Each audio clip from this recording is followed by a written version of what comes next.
It wasn't the police car, it was the silence that came before it. Saturday mornings on my street usually had a rhythm. Delivery trucks groaning to a stop. Kids biking too fast for the posted sign nobody enforced, and the HOA patrol golf cart doing its lazy lope like a bored shark. That morning, though, everything felt paused, as if the neighborhood itself was holding its breath. I was standing in my driveway finalizing paperwork with a buyer for an off-market sale of a small parcel of land I owned behind my house, legal, surveyed, county approved. Clean as it gets when the air shifted. No engines, no voices, just that heavy stillness that tells you something's about to arrive uninvited. Then the cruiser turned the corner. It wasn't lights and sirens dramatic. That's what amateurs expect. This was slower, deliberate, the kind of approach officers take when responding to a complaint rather than a crime. The car rolled up, tires crunching on gravel, and stopped just short of my driveway, like it was testing boundaries. I didn't move. I didn't wave. I didn't rush.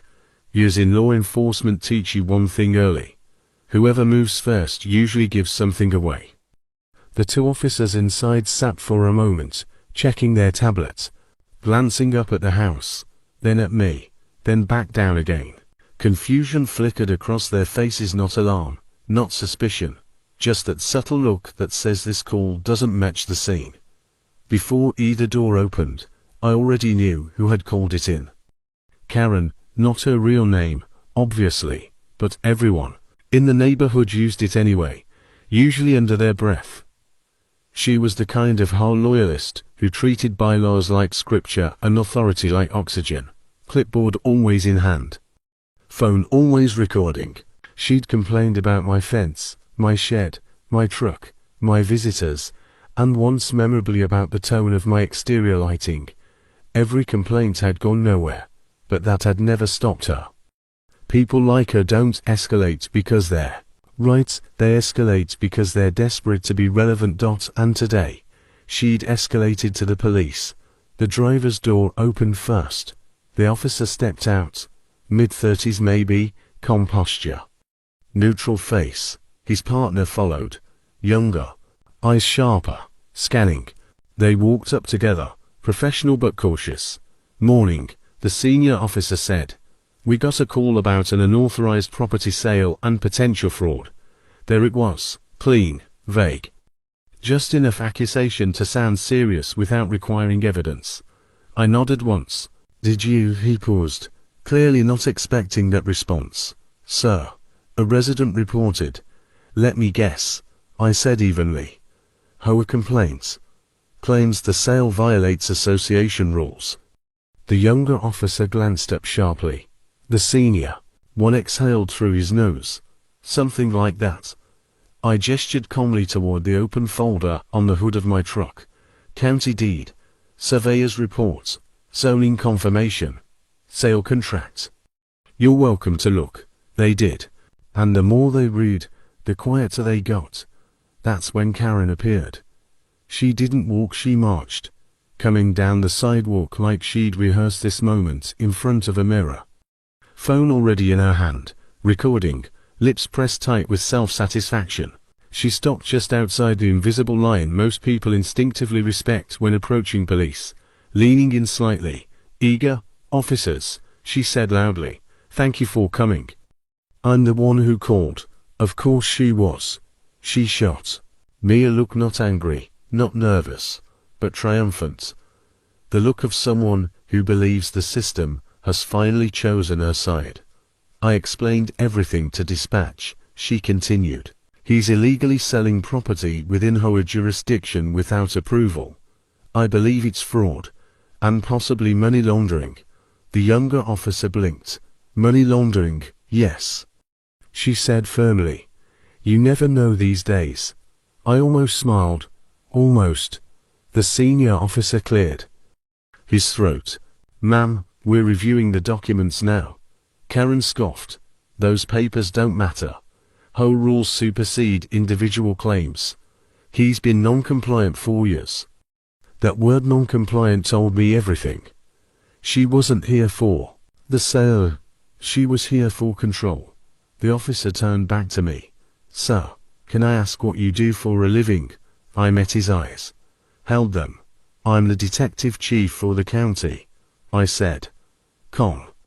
Measured. No emphasis. No threat. The effect was immediate. The younger officer's posture snapped upright, like someone had just pulled a string. The senior officer froze for half a second too long. Then slowly looked down at my face again. This time really looking. The lines around my eyes. The way I stood. The way I hadn't once raised my voice. Karen laughed. Actually laughed. "Oh, that's ridiculous," she said. "Anyone can say that." I reached into my wallet, not rushed, not dramatic, and flipped. It opened just enough for the badge to catch the light. Not shoved in her face. Not waved. Just revealed. The senior officer swallowed. "Yes, sir," he said quietly. Karen's smile collapsed like a cheap folding chair. What is that?" she demanded. The younger officer spoke before his partner could stop him. "Ma'am, that's a department-issued badge." Her phone lowered a fraction of an inch. No. This is a misunderstanding. He didn't tell anyone. I didn't need to," I said. "You called the police, remember?" The silence that followed wasn't awkward, it was surgical, precise. Every word that could have been said suddenly knew better. Karen's face flushed red, then pale. She looked from me to the officers and back again, recalculating, scrambling for a new angle. "Well, even so," she said, voice thinner now, "HOA rules still apply. Authority is authority." The senior officer closed the folder gently. "Ma'am, the sale is legal. There's no violation. But, and," he added, turning slightly toward her, "filing a false or exaggerated report is a serious matter." Her mouth opened, closed, opened again. "I was just concerned," she said weakly. "It's my duty, as a resident." I stepped closer, not aggressively, just enough that she had to look up at me. "Then let me be very clear," I said softly. "This was your warning." Her eyes widened. "Warning for what?" "For confusing personal obsession with public safety." Neither officer tried to hide the shift now. This wasn't her moment anymore. It never had been. And this was only the beginning. Karen didn't retreat after that morning the way a reasonable person would have. Reasonable people recognize a boundary once it's been drawn clearly in front of them. Especially when it's drawn by someone who understands the law better than they ever will. Karen, however, mistook restraint for weakness, and by Monday morning, she had already rewritten the narrative in her head, recasting herself as a whistleblower, and me as a corrupt official, abusing his badge to intimidate concerned residents. A story she began spreading with evangelical urgency through HOA group chats, email lists, and social media posts laced with just enough legal-sounding language to sound plausible to people who didn't know better. That alone wouldn't have mattered. Neighborhood gossip rarely survives contact with reality, but she made the mistake of formalizing it. Filing a written complaint not just with the HOA board, but with the city council liaison, the county ethics hotline, and internal affairs, alleging intimidation, conflict of interest, and misuse of authority, checking every box that she thought would force action. Convinced that volume itself equaled credibility, and the irony was almost painful, because the moment that complaint hit the system, it stopped being hers and became mine, routed automatically through professional channels I had spent decades helping design, triggering an internal review that wasn't accusatory or hostile but methodical, quiet, and relentless. The kind of process that doesn't rely on emotion or rumor, but on timestamps, recordings, body cam footage, dispatch logs, and sworn statements, all of which told the same unglamorous story. She called in a civil HOA dispute as a criminal matter, escalated without evidence, and then attempted to manipulate responding officers when the facts didn't support her claims. I recused myself immediately, as protocol requires, not because I was worried, but because transparency is the most dangerous thing you can hand someone who's lying. and within 48 hours an external captain from a neighboring county was assigned to oversee the review, a man who didn't know Karen, didn't know me personally, and didn't care about HOA politics, only about whether procedures had been followed. And as interviews began, Karen's confidence curdled into frustration, because every statement she gave had to reconcile with recorded reality, every claim matched against documentation, and every exaggeration tightened the net on her own credibility, while the HOA board, suddenly realizing they were tangentially attached to a formal investigation involving law enforcement, began panicking behind closed doors, scrambling through bylaws and old emails, discovering too late that Karen had been acting as a representative far more often than they'd authorized, forwarding messages with board letterheads, implying enforcement power she didn't legally have, and as subpoenas for communication. Records quietly went out.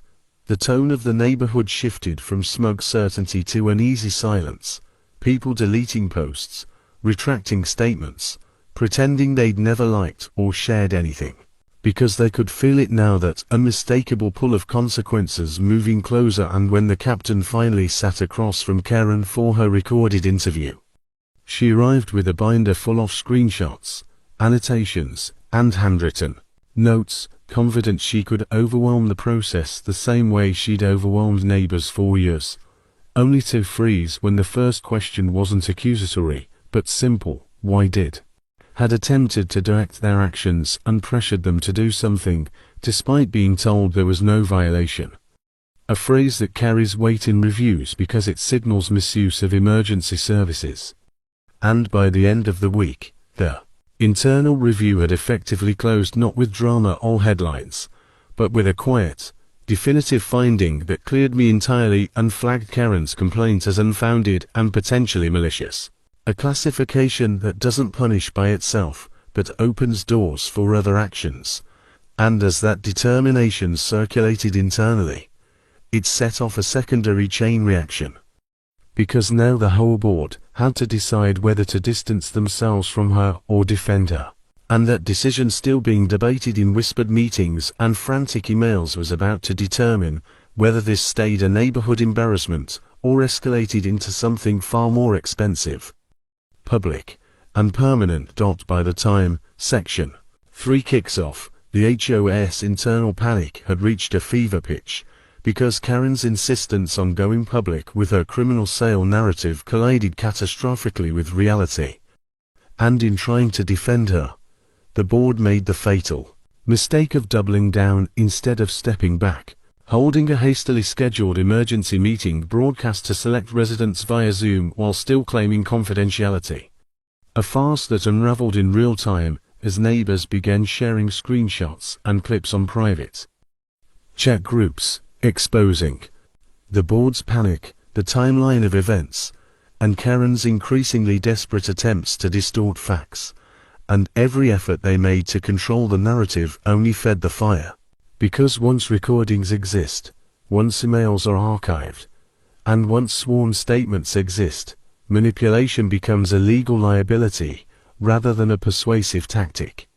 And when Karen posted a public letter to the HOA's social media page accusing me of abuse of power, intimidation, and conflict of interest, she did so without realizing that I had already submitted a complete timeline with evidence to the county, including text messages, recordings of phone calls, copies of property deeds, survey confirmations, and the sworn accounts of the officers who had responded, all of which proved, without ambiguity, that her claims were false, while simultaneously demonstrating that she had misrepresented herself as acting on behalf of the board in ways that she had no authority to do.